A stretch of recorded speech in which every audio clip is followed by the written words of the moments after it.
feel like good old Nikola Tesla, excuse me, understood that. I feel like this is what he meant by telekinetic or something like that. Some other sort of slightly more archaic way of saying telepathy.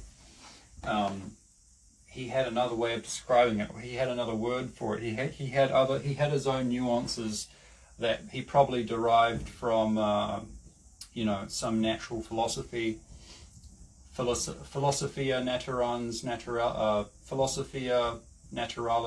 Naturans, or something like that. The Theory of Natural Philosophy by Roger Boscovich that he studied, I think, when he was in Venice, or did he go to Venice? I think he did go all over Europe because he could speak many different European languages. But that book was in Latin, so he would have probably picked this up from there, or he would have. I don't think this was specifically in that Roger Boskovich's book, but I'm pretty sure you would be able to derive this. You would be able to, figure this out based on that way of looking at things. So yeah, where are you on the spectrum? Where on the spectrum are you? What kind of personality do you have? What sort of what's going on within you? What kind of brainwaves do you have? What kind of vibrations are going on? And it's a lot of different things. Like it's not like there is one. It's not like there is one wave or one thing in the electromagnetic spectrum or whatever, or in the spiritual realm, or in the astral field between us. That is the channel. It's like there is a harmonic octave that basically gets formed between two people. Or let's say this is the healthiest way of doing it. Okay, I'll take that back. There probably is, actually. There probably are certain direct channels that can open up, like without any octave in between. There is probably direct channels that can link people together. But I think that's maybe not necessarily a more advanced way of doing it. It's just a it requires, I'm pretty sure it requires a much, it can go wrong. Like it's more dangerous, put it that way, because you're basically, it's almost like being in the other person's body and they're in your body at the same time, because there's a direct connection. There's almost like no duality, or the duality is in both of you at the same time, at the same proportions, and that might be a little difficult for people to handle. But that might be, that could lead to something like a Kundalini sickness, or other kind of it could lead to some psychological disorders. Let's just be honest, it happens, people mess around with these kind of techniques and they're not ready for it. And no, not these kind of, this is the balanced way. I'm saying people mess around with these direct, ways, and you got to be careful. You got to have a good foundation for that. You got to be doing it for the right reason. You got to be doing it for the right reason, basically. Otherwise things can easily go wrong. But this way, you are creating a harmonic octave between the two of you, or in the case of more people, you're creating a kind of a null point. You're creating a what is that thing? For example, if you're looking at a graph, it's kind of related to statistics. It's what it reminds me of, the mean. For example, if you've got one big graph, then you can calculate the mean. You take the minimum and the maximum and then divide it by whatever, or you divide something by something else to get this or there's maybe a little more sophisticated formula that you can derive this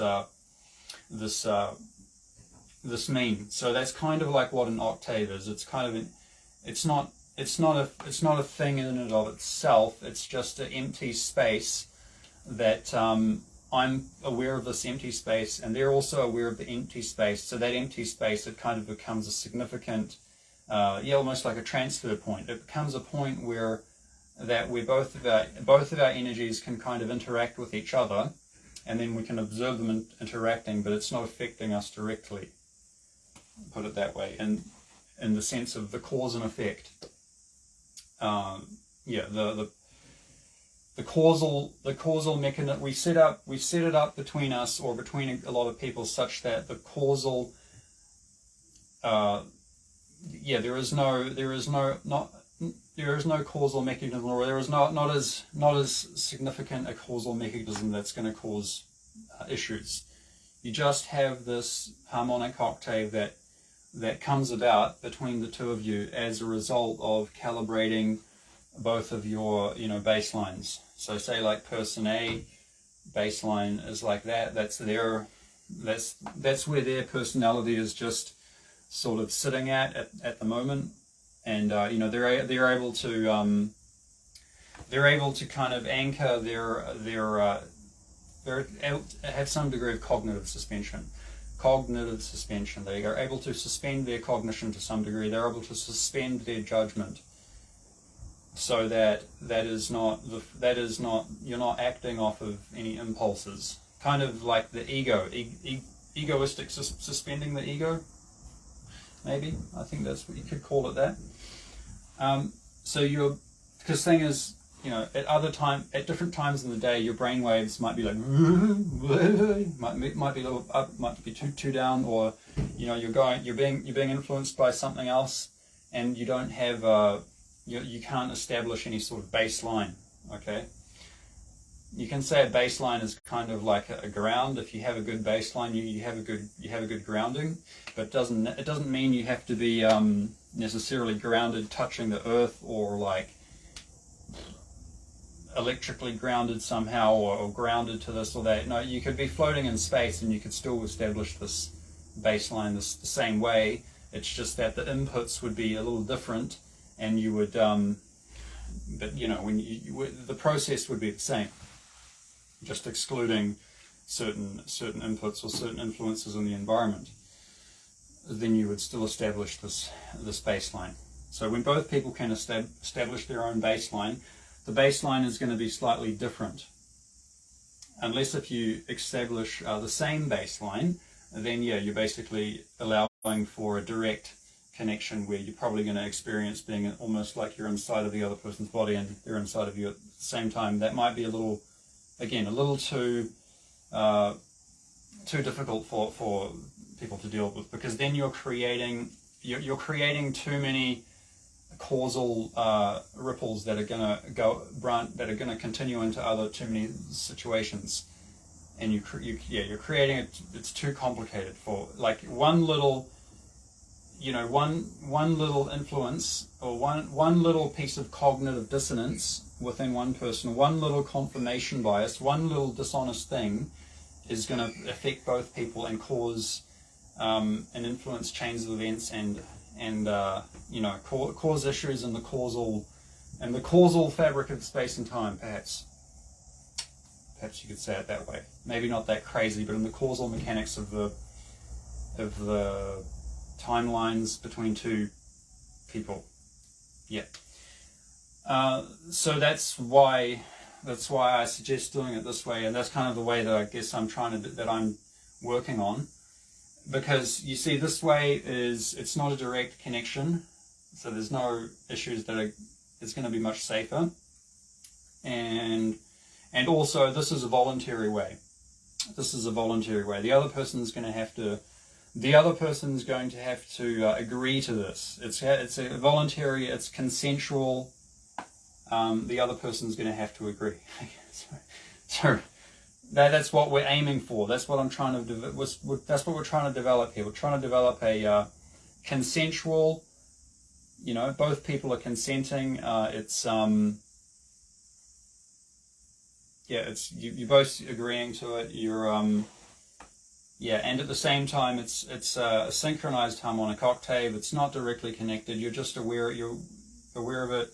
So I think this is a more, you know, it's a more, yeah, safer way, more balanced way. Yeah, that's basically it. I mean, what more can you say? And then I just have to practice it. You know, I'm gonna have to practice this.